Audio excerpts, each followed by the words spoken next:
Hello friend, तो आज के इस लेक्चर में देखेंगे हम सिफेलोस्पोरिन एंटीबायोटिक्स के बारे में, उसकी हिस्ट्री, नोमेनक्लेचर, स्टीरियोकेमिस्ट्री, सार, chemical degradation, classification of cephalosporin. ठीक है, तो बेसिकली हम इससे पहले पेनिसिलिन की हिस्ट्री जान चुके हैं, कहाँ से हमारी बीटा लैक्टम एंटीबायोटिक आई हैं, और उसी का पार्ट ही था हमारा क्या, पेनिसिलिन। अब सेकंड पार्ट है उसका सिफेलोस्पोरिन। ठीक है, अब सिफेलोस्पोरिन भी बीटा लैक्टमेस एंटीबायोटिक है। तो जो सिफेलोस्पोरिन एंटीबायोटिक है, ये first name comes by the cephalosporium acremonium fungi जो होता है उससे ड्राइव किया गया था सिफेलोस्पोरिन। ठीक है, तो बेसिकली जो सिफेलोस्पोरिन एंटीबायोटिक्स थी ये हमारी बीटा लैक्टमेट रिंग कंटेंट करती हैं इन देयर स्ट्रक्चर, बट इसमें क्या थी, वो पेनिसिलिन में 5 मेंबर्ड रिंग थी। ठीक है, सल्फर थायाडायोजोलिन रिंग थी, बट इसमें 6 मेंबर्ड रिंग हो जाएगी, बस इतना फ़र्क है। Their structure in first time discovered by the cephalosporium आर्सेमोनियम। ठीक है, फंगी था उसके द्वारा। ठीक है, तो वो भी फंगस थे, ये भी फंगस थे ही है। ठीक है, तो these antibiotic are bactericidal and work by the inhibiting cell wall synthesis. Cephalosporin first time discovered by the cephalosporium आर्सेमोनियम फंगी बाय इटालियन माइक्रोबायोलॉजिस्ट जिनका नाम था ग्लुसेप्पे बोर्टिजे। ठीक है, इन 1948। तो जनरल स्ट्रक्चर क्या था, ये ग्लुसेप्पे बोर्टिजे थे, इन्होंने इटली में सिफेलोस्पोरिन को डिस्कवर किया था। ठीक है, तो जनरल स्ट्रक्चर सिफेलोस्पोरिन का क्या है, ये बेटा लैक्टमेस की रिंग रहेगी, एसाइल साइड चैन रहेगी, और इसमें डाईहाइड्रोथायाजीन रिंग थी, उसमें थायाडायाजोलिन रिंग थी, बट इसमें क्या है, कार्बन के साथ यहाँ पे डबल बॉन्ड लगा हुआ है, यहाँ पे COOH लगा रहता है। ठीक है, तो इसमें डबल बॉन्ड नहीं था और इसमें एक कार्बन बढ़ गया। ठीक है, और इसमें यहाँ पे R2 और H, यहाँ पे CH3 लगा हुआ है। ठीक है, तो ये सिफेलोस्पोरिन का मॉलिक्यूलर स्ट्रक्चर था। ठीक है, इसमें कार्बन 16 थे, H21 थे, N3 थे, O8 थे और सल्फर था 1। ठीक है, बेसिकली ये सिफेलोस्पोरिन। अब इसका मोड ऑफ एक्शन भी सेम ही होता है उसकी तरह, ये भी प्रोटीन के साथ बाइंड कर देती है, PPB के पास साथ बाइंड कर देती है और उसमें क्रॉस लिंक करवा देती है प्रोटीन का, तो सिफेलोस्पोरिन डीएक्टिवेट कर देती है एंजाइम को। ठीक है, तो जिससे ट्रांसपेप्टिडेस एंजाइम नहीं बन पाता और उससे हमारा क्या, सेल वॉल की सिंथेसिस नहीं हो पाती। तो this fungi is acremonium isolated by Italy sewage ditch, मतलब एक नाला था उसके द्वारा, नाली के द्वारा वहाँ से मिला था वो बैक्टीरिया, उससे ड्राइव किया गया था। ठीक है, अब बेसिक स्ट्रक्चर ऑफ सिफेलोस्पोरिन, तो cephalosporin beta lactam ring fuse with dihydrothiazine ring. ठीक है, दूसरे नंबर पर हाइड्रो ग्रुप जुड़ा हुआ है और ये हमारी पूरा थायाजीन रिंग है। ठीक है, तो 6 मेंबर्ड रिंग है ये हमारी, तो ये हमारी पूरी सिफेलोस्पोरिन बन गई। ठीक है, बीटा लैक्टम और डाईहाइड्रोथायाजीन, ये हमारा इसाइल ग्रुप जुड़ा हुआ है। ठीक है, इसाइल अमीन। ठीक है, उसके साथ नोमेनक्लेचर कैसा है सिफेलोस्पोरिन, तो उसका भी सेम है, केमिकल एब्स्ट्रैक्ट नोमेनक्लेचर।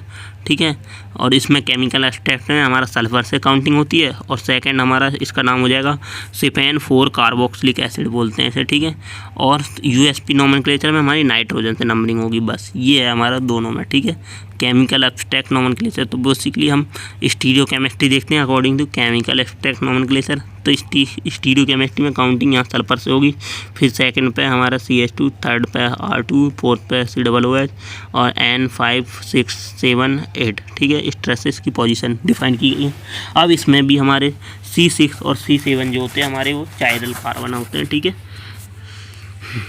और इसमें हमारा जो कॉम्प्लिकेशन होता है, इसमें 6R और 7R होता है। ठीक है, R का मतलब रेक्टस कॉम्प्लिकेशन होता है। ठीक है, अब सार ऑफ सिफेलोस्पोरिन, तो बेसिकली जो सार होता है सिफेलोस्पोरिन का, उसमें पहला हमारे डाईहाइड्रोथायाजीन रिंग है। ठीक है, तो इसमें पोजीशन फर्स्ट पे सल्फर है, सेकंड पे हाइड्रोजन है, थर्ड पे R3 है, डबल बॉन्ड है इसमें 3 और 4 की पोजीशन के बीच में, और यहाँ पे फोर्थ पे COOH लगा हुआ है, 5 पे नाइट्रोजन लगी हुई है, 6 पे हमारा कंपाउंड जुड़े हुए हैं, इधर से रिंग जुड़ी हुई है। देन हमारा उसके साथ 7 पे हमारा ये इसाइल अमाइड ग्रुप जुड़ा हुआ है। ठीक है, उसके साथ हमारा यहाँ पर 8 पे डबल बॉन्ड O, मतलब बीटा लैक्टम।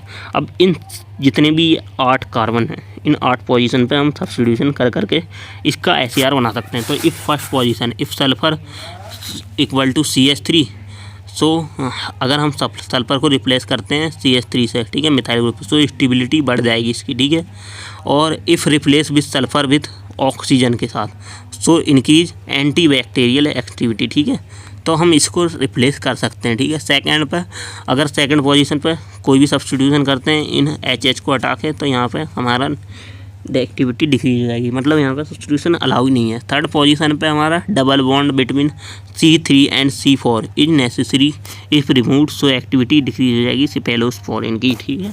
उसके बाद अगर R2 ग्रुप पे अगर हम इसको रिप्लेस करते हैं तो R2 अगर 5 मेंबर्ड हेट्रोसाइक्लिक रिंग से रिप्लेस किया जाता है तो उसको हम इसकी R2 पोजीशन पे अगर 5 मेंबर्ड रिंग जोड़ दी जाती है तो इनकी बढ़ जाएगी एक्टिविटी। अगर हमारा क्लोरीन या मिथाइल ग्रुप सो इसकी ओरल एक्टिविटी बढ़ जाएगी, ठीक है। देन अगर R2 पे एसिटॉक्सी मिथाइल ग्रुप जोड़ देते हैं तो भी एक्टिविटी बढ़ेगी, ठीक है। देन फोर्थ पोजीशन पे COOH group is necessary for binding, और फिफ्थ पोजीशन में nitro group is necessary for activity decrease increase, और इफ सेकंड वो सिक्स पोजीशन पे हमारा सब्स्टिट्यूशन करते हैं तो no substitution is allow. Seventh position पे हमारा R, इसमें R की जगह पे हम सेवन्थ पोजीशन जो एसाइल नाइट्रो ग्रुप जुड़ा हुआ है हमारा, तो इसमें हम चेंज कर सकते हैं। R की जगह पे phenyl ring can be replaced by the heterocyclic ring so improve the spectrum, ठीक है। जो हमारी फिनाइल रिंग है वो हेट्रोसाइक्लिक रिंग से रिमूव की जाती है। So acylation of amine group generally increase potency against gram positive bacteria, ठीक है। तो जो इसमें अगर एसाइलेशन करते हैं तो ये हमारे ग्राम पॉजिटिव बैक्टीरिया उसके जगह इफेक्टिव हो जाएंगे, ठीक है। और पोजीशन 8 पे नो सब्स्टिट्यूशन अलाउ, ठीक है। तो ये बेसिकली सेफेलोस्पोरिन की ऐसे आता। अब मोड ऑफ एक्शन क्या है, ये सिमिलर है पेनिसिलिन की तरह ही, ये भी ट्रांसपेप्टिडेज एंजाइम को ब्लॉक कर देती है और सेफेलोस्पोरिन किल हो जाती है, बैक्टीरिया को किल कर देती है, ठीक है। अब क्लासिफिकेशन में इसमें फर्स्ट जनरेशन है, सेकंड जनरेशन है, थर्ड जनरेशन है, फोर्थ जनरेशन है, फिफ्थ जनरेशन, 5 टाइप से इसके क्लासिफिकेशन है। फर्स्ट वाले में सेपा आता है, सेकेंड वाले में 1ME आता है, ठीक है, 1ME, और इसमें Me110 आता है, ठीक है। उसके बाद इसमें पाई आता है फोर्थ जनरेशन में, और फिफ्थ जनरेशन में रोल आता है, ठीक है। तो इससे हमारा 5वें जनरेशन की एंटीबायोटिक याद कर सकते हैं। पहले में सेपा, तो these antibiotic mostly kill gram positive less effective gram negative bacteria, जैसे सेफालेक्सिन, सेफारोक्सिडिल और सेफेलिरिडीन और सेफालॉक्सिथिन, ठीक है। तो बेसिकली फर्स्ट जनरेशन जो सेफेलोस्पोरिन थी उसमें क्या था, यह बेसिकली जो फर्स्ट जनरेशन एंटीबायोटिक थी सेफालेक्सिन, तो इसमें क्या था, इस CH3 पोजीशन जुड़ी हुई थी R2 पर, ठीक है। और यहाँ पे R1 पे हमारा बेंजीन के साथ CH, फिनाइल के साथ ग्रुप के साथ CH और NH2 जुड़ा हुआ है, ठीक है, R की जगह पे। तो ये हमारे सेफालेक्सिन में, ठीक है। तो इसमें R1 और R2 दो पोजीशन पे थी, यहाँ पे सब्स्टिट्यूशन है। अगर इन्हीं में सब्स्टिट्यूशन चेंज करते तो सेफाड्रॉक्सिल बन जाएगी, सेफाराइडीन बन जाएगा, सेफालेथोइन बन जाएगा, ठीक है। तो ये हमारा सेमी स्ट्रक्चर है, इसमें OH जोड़ दिया है, और R2 पे CH3 है तो हमारा सेफारोक्सिल है। देन हमारा सेफाराइडीन है, इसमें हमारे बेंजीन के साथ यहाँ पे CH2 NH2 जोड़ दिया है, और CH3 और सेफालॉक्सिन है, इसमें हमारा सल्फर थायाजील ग्रुप जुड़ा हुआ है, उसके साथ थायोमिथाइल ग्रुप जुड़ा हुआ है, ठीक है। उसके साथ हमारा CH2OC डबल बॉन्ड OCH3 जुड़ा हुआ है, ठीक है। दैन सेकंड जनरेशन सेफेलोस्पोरिन है, ये ग्राम नेगेटिव बैक्टीरिया को करती हैं but less gram positive bacteria, ठीक है, जैसे सेफेक्लोर और सेप्रोक्सिम और सेपोटेक्सिम, ठीक है। तो इसे कैसे याद कर सकते हो आप, यहाँ पे इम लगा हुआ है 1ME, ठीक है। तो इसमें इम लगा हुआ है, तो सेफारिलोर, सेफालोर, सेपोक्सिम और सेपोक्सटीन, ठीक है। इम आएगा मतलब, तो जैसे हमारा सेफाक्लोर है तो ये स्ट्रक्चर इसका, तो R2 पे क्लोरीन ग्रुप जुड़ा हुआ है, R1 पे ये ग्रुप जुड़ा हुआ है, ठीक है। तो इसमें मैं चेंज कर दिए कि R1 पे हमने ये ग्रुप जोड़ दिया और R2 पे ये जुड़े, तो हमारा सेप्रोक्सिम बन गया, सेपोरोजोस और सेपोटॉक्सिन ये जोड़ देते हैं हम R1 पे, R2 पे ये ग्रुप जोड़ देते हैं, तो इससे हमारा सेपोरोक्सिन टॉक्सिन बन जाता है, ठीक है। Then third generation cephalosporin, these antibiotic again effective, दोनों ये फर्स्ट दो एंटीबायोटिक थी, ये ग्राम नेगेटिव को किल कर रही थी but less effective gram positive, ये ग्राम पॉजिटिव को किल कर रही थी बट लेस ग्राम नेगेटिव। अब ये जो थर्ड जनरेशन आई वो दोनों के अगेन इफेक्टिव थी, ग्राम पॉजिटिव ग्राम नेगेटिव, ठीक है। अब इसमें हमारी सेप्ट्रैक्सोन है, मोनोसेप जिसे बोलते हैं, देन सेप्टीट्रॉक्सिम है, देन सेप्टोक्सिम है, सेपैक्जिम है, ठीक है। तो इसमें मोनोसेप का इंजेक्शन आता है सेप्ट्राक्सोन का, ठीक है। तो इसमें R2 पे ये हमारा बल्कि ग्रुप जुड़ा हुआ है और R1 पे भी बल्कि ग्रुप, ठीक है। तो इसका स्ट्रक्चर अगर इसमें हम कुछ भी चेंज करते हैं, जैसे R1 पे हम यहाँ पे ये ग्रुप जोड़ देते हैं और R2 पे खाली H जोड़ देते हैं, तो ये हमारा सेपेट्रॉक्सी सेप्टी जॉक्सीम बन जाता है और सेफोटैक्सीम बन जाता है। अगर R1 पे ये ग्रुप जोड़ दें, R2 पे ये जोड़ दें, ठीक है।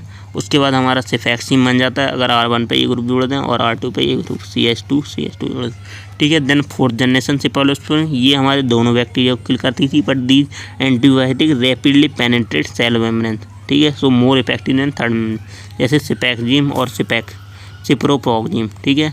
सो ये हमारे इनमें भी R1 पे ये हमारा ग्रुप जुड़ा हुआ है पूरा और R2 पे ये सेकंड ग्रुप जुड़ा हुआ है हेटेरोसाइक्लिक रिंग के साथ। अगर इसमें कुछ भी चेंज करते हैं, जैसे R1 पे ये ग्रुप जोड़ देते हैं और R2 पे ये ग्रुप जोड़ देते हैं, तो हमारा ये सेफोप्राइमोम बन जाएगा, ठीक है। Then 5th generation cephalosporin, so these antibiotic are specially develop to target resistant develop again organism. अगर हमारा जो बैक्टीरिया है इन सब एंटीबायोटिक के अगर रेजिस्टेंट डेवलप कर रहा है, तब हम 5th जनरेशन एंटीबायोटिक का यूज़ करते हैं, जैसे सेप्रोट्रॉक्सिलिन है और सेप्रोट्राइडोल है, ठीक है, जैसे ठीक है। तो ये हमारे 5 जनरेशन की एंटीबायोटिक थे। अब 5 जनरेशन सेफेलोस्पोरिन कैसे केमिकल डिग्रेडेशन होता है इनका, तो कैसे ब्रेक डाउन होती है बॉडी के अंदर, तो by various way, degradation by beta lactamase enzyme के द्वारा, डिग्रेडेशन बाई अमाइलेस एंजाइम के द्वारा और डिग्रेडेशन बाई एसिडिक मीडियम के द्वारा, ठीक है। तो पहला degradation by beta lactamase enzyme, तो ये हमारा जो सेफेलोस्पोरिन का कंपाउंड है, ठीक है, इसमें क्या करता है, ये बीटा लैक्टेमेस एंजाइम क्या कर देता है, इसको ब्रेक कर देता है, यहाँ से इस रिंग को यहाँ से ब्रेक कर देता है, ठीक है। तो ये हमारा सेफेलोस्पोरिक एसिड बना देता है जो इनएक्टिव फॉर्म होती है, ठीक है। देन हमारा डिग्रेडेशन बाय अमाइडेस एंजाइम के द्वारा, अमाइडेस एंजाइम क्या कर देता है, यहाँ पे अमाइड ग्रुप लिंकेज होती है इसको ब्रेक कर देता है, ठीक है। तो ये हमारा एसाइल अमीनो सेफेलोस्पोरिन एसिड बना देता है, ठीक है। देन हमारा थर्ड है डिग्रेडेशन बाय एसिडिक मीडियम के द्वारा, तो ये एसिडिक मीडियम में डिग्रेड होकर हमारी क्या होता है, ये लैक्टोन इनएक्टिव बन जाता है, इसमें यहाँ लैक्टोन रिंग जुड़ जाती है, ठीक है। तो ये बेसिकली डिग्रेडेशन था हमारा सेफेलोस। अब यूजेस कहाँ होते हैं सेफेलोस्पोरिन के, तो सेम यूजेस हैं। 1st generation cephalosporin penicillin G जो होती है अल्टरनेटिव होता है इसका, ठीक है। हम पेनिसिलिन जी के जगह हम सेफेलोस्पोरिन का यूज़ कर सकते हैं और cephalosporin use to treat respiratory condition जैसे निमोनिया, ब्रोंचाइटिस, साइनाइटिस, ठीक है, इन सब में यूज होता है और इन स्किन इन्फेक्शन में भी। और सेफेट्रैक्सोन और cefixime most commonly use in treat typhoid fever में भी हम यूज़ करते हैं, मोनोसेफ इंजेक्शन देते हैं ना, और इन गोनोरिया में, ठीक है, और UTI यूनिटेक bone infection, also meningitis, inflammation covering by brain, ठीक है। एडवर्स इफेक्ट क्या है, allergy, diarrhoea, nausea, vomiting, pain, inflammation, इन्फेक्टिसाइड, ब्लीडिंग, नेफ्रोटॉक्सिसिटी और न्यूट्रोपेनिया वगैरह, ठीक है। तो ये बेसिकली हमारी सेफेलोस्पोरिन की पूरी कहानी थी। Thank you.